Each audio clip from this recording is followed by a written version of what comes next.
آپ کا خوش ہے رضوان، اور آج ہم نئی خبر کے نئے گیسٹ کے ساتھ آج ہم اپنے اسٹوڈیو میں موجود ہیں، اور ہمارے ساتھ آج سینئر صحافی اور سونا پاکستان کے چیئر پرسن جناب مہر جنید ہمارے ساتھ آج موجود ہیں اسٹوڈیو میں۔ آج آپ بات کریں گے آج اس ملک میں بڑھتی ہوئی مہنگائی کی، اور بات کریں گے ایک صحافی پیشے کی، اور بات کریں گے مہر صاحب کی ذاتی زندگی کے بارے میں، اور آج وہ ہمارے اسٹوڈیو میں تشریف لے کے ہیں۔ جی مہر صاحب بہت شکریہ آپ کا، آپ ہمارے اسٹوڈیو میں تشریف لے کے آئے۔ اور آج ہم بات کریں گے اس وقت ملک کے جو موجودہ سیاسی صورتحال ہے، اور اس ملک میں جو ہے مہنگائی کا جو ہے وہ بوجھ جو ہے وہ ہم پر دن بہ دن بڑھتا جا رہا ہے، اور سننے میں ہے کہ ذرائع نے یہ بھی کہا کہ 7 روپے جو پیٹرول کی قیمت ہے اس میں اضافہ ہونے جا رہا ہے، تو اس حوالے سے آپ کیا کہیں گے؟ بسم اللہ الرحمن الرحیم۔ سب سے پہلے تو میں آپ کو اور آپ کی ٹیم کو مبارکباد پیش کرتا ہوں، اور بہت ہی خوشی کی بات ہے کہ میں آج آپ کے پلیٹ فارم پہ عوام کو کچھ ٹپس یا پھر کچھ اس حوالے سے بتانا چاہ رہا ہوں کہ جو مہنگائی ہے وہ کیوں بڑھتی جا رہی ہے، کیوں دن بدن انکریز ہو رہی ہے۔ یہ اکثر عوام یہ سوچتی ہے کہ شاید عمران خان اسے کنٹرول نہیں کر پا رہا۔ یہ کنٹرول کرنا صرف عمران خان کا کام ہی نہیں، یہ پوری ایک ٹیم کا کام ہے، اور یہ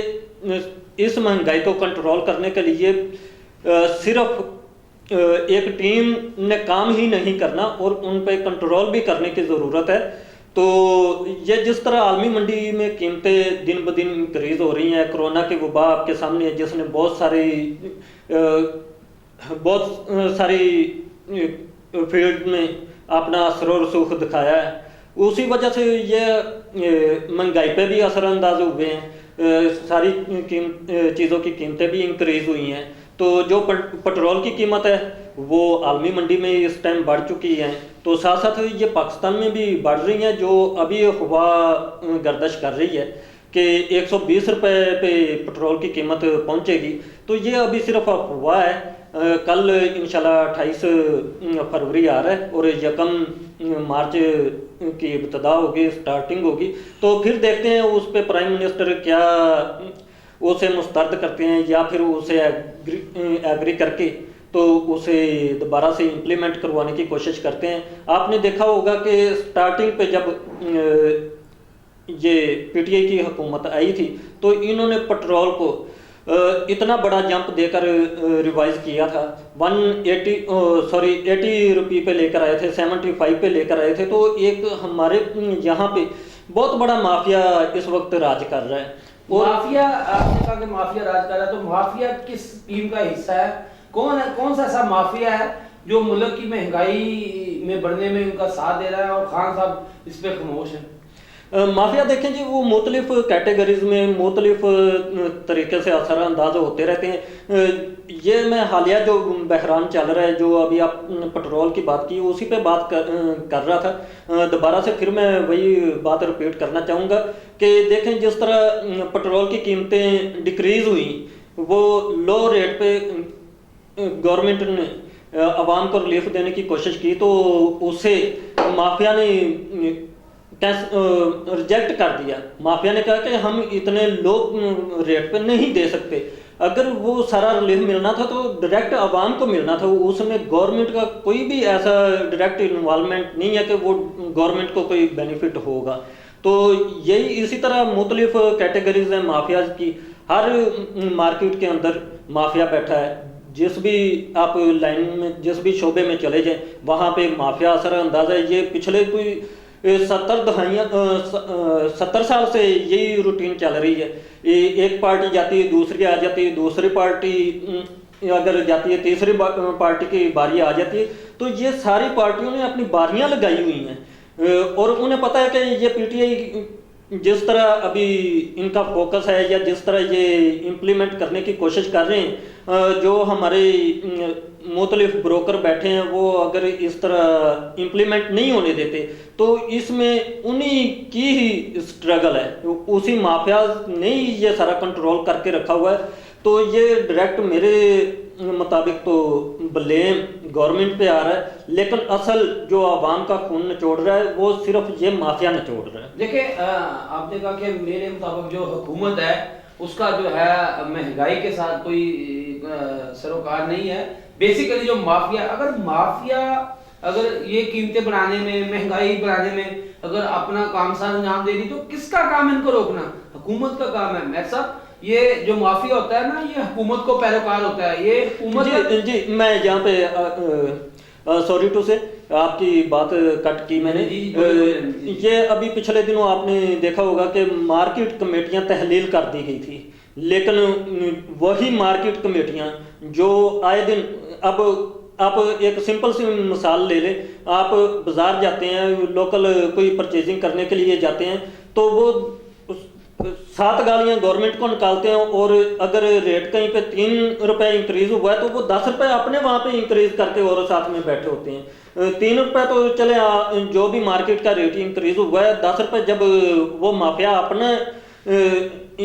ساتھ میں ایڈ کرتا ہے تو وہ 13 روپے انکریز ہو جاتے ہیں. تو یہی چیزیں ہیں کہ جب یہ پچھلے دنوں مارکیٹ کمیٹیاں تحلیل ہوئی تو انہوں نے اسٹے لے لیا, وہی مارکیٹ کمیٹیاں دوبارہ سے فعال کرنی پڑی. اگر یہ مارکیٹ کمیٹیاں ڈائریکٹ انوالو جس طرح ہو رہی ہیں تو یہ کنٹرول کرنا چاہیے, تو یہ لوکل گورنمنٹ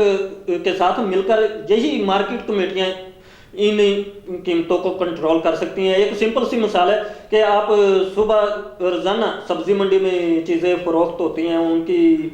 بولیاں لگتی ہیں, وہاں پہ اگر جو پرچیزر ہیں جس طرح وہ ٹھیلے والے ہیں یا ریڑھی بان ہیں یا پھر شاپ کیپر ہیں جو وہاں سے پرچیزنگ کر رہے ہوتے ہیں, جو سٹاک پرچیز کر رہے ہوتے ہیں, وہ اگر اس کی قیمتیں ہی ڈاؤن کر کے, یعنی کہ ایک چیز 70 روپے کی تو اسے 40 روپے تک کی متفق ہو کر بولی دیتے ہیں, تو وہ کیسے ریٹ انکریز ہوگا؟ اصل یہی کمیٹیاں, مارکیٹ کی کمیٹیاں ایک دن کی جب پرائس کنٹرول کمیٹی ایک ریٹ لسٹ بنا رہی ہے تو وہ آلریڈی اس صبح کی بولی ہونے سے پہلے ہی وہ ترتیب دے چکی ہوتی ہے. آج پیاز کا یہ ریٹ ہوگا, سیب کا یہ ریٹ ہوگا, کنوں کا یہ ریٹ ہوگا. تو اس طرح جب کمیٹیاں پہلے ہی یہ ساری چیزیں ڈیسائیڈ کر کے بیٹھی ہوتی ہیں تو پھر ظاہری سی بات ہے اس کے مطابق ہی سارے فیکٹ ہوں گے. جی میں جنید صاحب کا یہ کہنا ہے کہ ان کا یہ کہنا ہے کہ جی جو کمیٹیاں ہوتی ہیں لوکل گورنمنٹ کے ساتھ ان کو کام کرنا ہے. پرائز کنٹرول مجسٹریٹ اسی لیے بٹھایا جاتا ہے. پرائز کنٹرولر مجسٹریٹ کا لوکل گورنمنٹ کو بٹھانے کا مقصد ان کو رول اور ریگولیشن پہ امپلیمنٹ کرانے کے لیے بٹھایا جاتا ہے. جو پرائز کنٹرولر مجسٹریٹ ہوتا ہے اس کا کام ہوتا ہے کہ پرائز کنٹرول کس طرح سے کرنا ہے. بہرحال ہماری عوام کو اویئرنیس کی ضرورت ہے. ہم اس حکومت سے جو ہمیں تبدیلی کا خواب جنہوں نے دکھایا تھا, اس ملک میں بے روزگاری کم ہوگی, اس ملک میں مہنگائی کا جو زور ہے وہ ٹوٹے گا, لیکن بڑھتی ہوئی قیمتیں بجلی کی لگا لیں, گیس کی لگا لیں, روزمرہ اشیاء کی لگا لیں, دن بہ دن جو قیمتیں ہیں پیٹرول کی قیمتیں لگا لیں دن بہ دن بڑھتی جا رہی ہیں, لیکن حکومت جتنا بھی ملبہ ہے وہ مافیا پہ جو ڈال دیتی ہے. آج ہمارے بھائی نے بھی جو یہ جو بڑھتی ہوئی مہنگائی کا ملبہ جو ہے وہ مافیا پہ ڈال دیا. ہم دیکھیں گے ایسا کون سا مافیا ہے جو اس بڑھتی ہوئی مہنگائی کو اور کندھا دیتا ہے اور اس بڑھتی ہوئی مہنگائی کو جو ہے عوام پر بوجھ ڈال دیا جاتا ہے. لیکن یہ کام حکومتوں کا ہے. جب آپ ووٹ لینے کے لیے عوام کے گھر جاتے تھے تو آپ کا یہ کہنا تھا کہ ہم اس ملک میں جو ہے وہ تبدیلی لے کے آئیں گے, ہم اس ملک میں جو ہے نوجوانوں کے لیے روزگار لے کے آئیں گے, بے گھروں کے لیے گھر لے کے آئیں گے, لیکن ایسا کچھ ہوتا ہوا نظر نہیں آ رہا. سال بیتے جا رہے ہیں اور حکومت جو ہے وہی وعدے پہ وعدہ وعدے پہ وعدہ. بہرحال ہم ایک علیحدہ سے ہٹ کے ایک عام عوامی نمائندہ بن کے بات کریں گے, اور اب ہم بات کریں گے اپنا موضوع کا جو رخ ہے وہ اپنے صحافی بھائیوں کی طرف موڑ لیتے ہیں. اور ہم یہ میں سب سے جاننا چاہتے ہیں کیونکہ یہ ایک یونین بھی چلا رہے ہیں صحافت کے لیے, ایک ورکنگ بھی کر رہے ہیں صحافت کے لیے. انہوں نے ایک جو ہے اپنی تنظیم بنائی ہوئی ہے ان کی حفاظت کے لیے, ان کی آواز اٹھانے کے لیے, لیکن آئے روز صحافیوں پہ تشدد, آئے روز صحافیوں کے ساتھ غنڈہ گردی. میں صاحب ایسا کون سا مافیا ہے جو صحافیوں کو بدنام کر رہا ہے؟ ایسا کیوں نہیں لاہے عمل تیار کیا جاتا کہ صحافیوں کے ساتھ جو غنڈہ گردی ہے, تشدد کے واقعات, اس کو روکا جائے؟ اس کے لیے آپ کا کیا خیال ہے اور آپ اس کام میں کتنا اپنی تنظیم کو فعال کریں گے؟ جی اس سلسلے میں آپ کو بتاتا چلوں کہ سب سے پہلے ہم صحافیوں کو خود متحد ہونے کی ضرورت ہے. چاہے گورنمنٹ اس پہ کوئی لائے عمل بنائے یا نہ بنائے, لیکن ہمیں خود کو یہ چیز طے کرنی چاہیے کہ ہم اپنے جس مقصد کے لیے اس میدان میں عملی طور پر اترے ہیں اس میں ہم خود کتنا اگریسو ہیں، ہم خود کتنا اسے پازیٹیولی لے رہے ہیں، ہم کتنا خود اس پہ متحد ہو کر کام کر رہے ہیں۔ اصل میں جو ٹیکنوکریٹ ہیں یا بیوروکریٹس ہیں وہ یہ چاہتے ہی نہیں ہیں کہ یہ صحافی ایک پلیٹ فارم پہ اکٹھے ہوں یا یہ متحد ہو کر کچھ کام کریں، وہ بھی یہی چاہتے ہیں کہ یہ بس دھڑے بندی میں رہیں اور مختلف یونین، مختلف چینلز سب اپنے اپنے طور پہ جس طرح لگے ہوئے ہیں وہ اسی طرح بٹے رہیں۔ یہ جب تک ہم خود متحد نہیں ہو سکتے تب تک اس پہ کوئی بھی لائے عمل جو بنے اس پہ جب تک کوئی امپلیمنٹ نہ کروایا تب تک امپلیمنٹ کروایا ہی نہیں جا سکتا جب تک ہم خود متحد نہ ہوں گے۔ جی یہ بہت بڑی بات آپ نے کہہ دی کہ جب بھی ہم ایک ہو جائیں گے تو یہ واقعات جو ہیں وہ خود بخود کم ہوتے جائیں گے۔ میں صاحب آج آپ ہمارے پروگرام میں تشریف لے کے آج آپ نے حکومت کے حوالے سے بھی بات کی، آج آپ نے صحافیوں کے حوالے سے بھی بات کی، اور آج ہم آپ جانتے ہیں کہ آپ صحافت کی بھی ذمہ داریاں سر انجام دے رہے ہیں، اپنی تنظیم کے حوالے سے بھی ذمہ داریاں سر انجام دے رہے ہیں، لیکن ازواجی زندگی کے حوالے میں تھوڑا سا بتائیں کہ وہ کس طرح سے ذمہ داریاں آپ پوری کرتے ہیں؟ جی وہ الحمدللہ اللہ کا شکر ہے،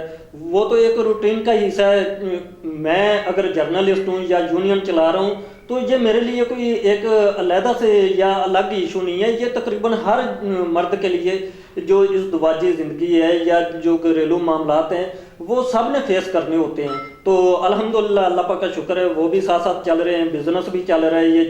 جرنلزم بھی ساتھ ساتھ چل رہی ہے، تو اللہ کا جتنا بھی شکر ادا کروں بہت کم ہے، تو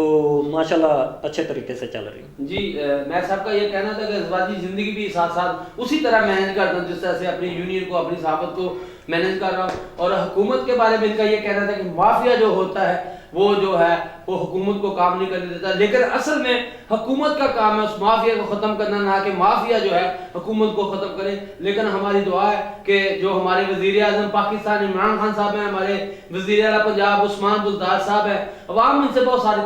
توقعات لگا کے بیٹھی ہوئی ہے کہ اس ملک میں تبدیلی آئے گی، اس ملک میں ہمارے بچوں کو بے روزگاری ختم ہوگی، اس ملک میں بے گھروں کو گھر ملے گا، بے گھر جو لوگ ہیں جو کرایہ دار ہیں وہ یہ آس لگا کے بیٹھے کہ کب ہمارا خواب پورا ہوگا، کب ہمارا پرائم منسٹر آف پاکستان کب یہ ہمارا خواب پورا کرے گا۔ اور اسی امید کے ساتھ، اسی توقعات کے ساتھ آج کا پروگرام آپ نے اختتام کرتے ہیں، اور ہمیں اور میں جنید سلیم صاحب کو دیجیے اجازت، پھر اگلے پروگرام میں نئے گیسٹ کے ساتھ ملیں گے۔ اللہ نے